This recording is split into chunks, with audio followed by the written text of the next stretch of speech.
सर्व पक्षांचं शिष्टमंडळ आज मुख्य निवडणूक अधिकाऱ्यांची घेणार भेट। शरद पवार, उद्धव ठाकरे यांच्यासह राज ठाकरे तक्रारींबाबत करणार चर्चा। चर्चेनंतर शिष्टमंडळाची पत्रकार परिषदही। कोण कोणासोबत युती करणार हे निश्चितपणे सांगता येणार नाही। राज ठाकरे महाविकास आघाडीसोबत जाणार का या प्रश्नावरती फडणवीसांचं उत्तर, कुणाचीही युती झाली तरी भाजप आणि महायुतीच निवडणुका जिंकणार, फडणवीसांना हा विश्वास। काँग्रेसलाही सोबत घेण्याची राज ठाकरेंची इच्छा, मात्र ही फक्त भूमिका निर्णय नाही। राऊतांचं हे सूचक विधान, तर आमच्या पक्षाची भूमिका राज ठाकरे आणि आम्हीच मांडणार, संदीप देशपांडे यांच्याकडून स्पष्ट।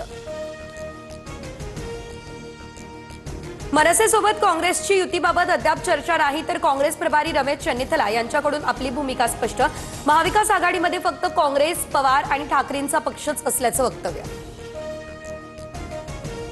स्थानिक स्वराज्य संस्थेची निवडणूक स्वबळावर लढवू, पवारांच्या राष्ट्रवादीच्या बैठकीमध्ये स्वबळाचा सूर।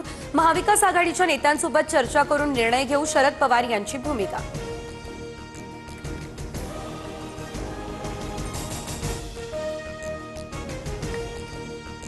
माझ्याकडे हरिण आणि बिबट्याची पिल्लं होती, वनमंत्री झाल्यावरती सोडून द्यावं लागलं, मंत्री गणेश नाईक यांची माहिती।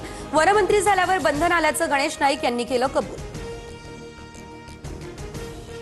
पालघरमध्ये आदिवासी समाजाचा आज भव्य असा मोर्चा। आरक्षण घुसखोरी विरोधात आदिवासी समाज आक्रमक। आमदार विलास तरे यांच्या नेतृत्वात मोर्चा जिल्हाधिकारी कार्यालयावरती धडकणार।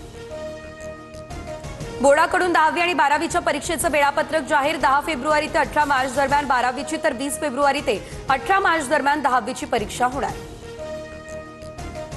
एसटी कर्मचाऱ्यांना 6,000 रुपये दिवाळी बोनस मिळेल। उपमुख्यमंत्री शिंदे आणि एसटी कर्मचारी संघटनांच्या बैठकीत हा निर्णय। कर्मचाऱ्यांची थकीत देयक चुकवण्यासाठी देखील निधीची तरतूद। धुळे जिल्ह्यामध्ये महाराष्ट्रातील पहिला मंकीपॉक्स रुग्ण आढळला। जिल्हा आरोग्य यंत्रणेमध्ये खळबळ।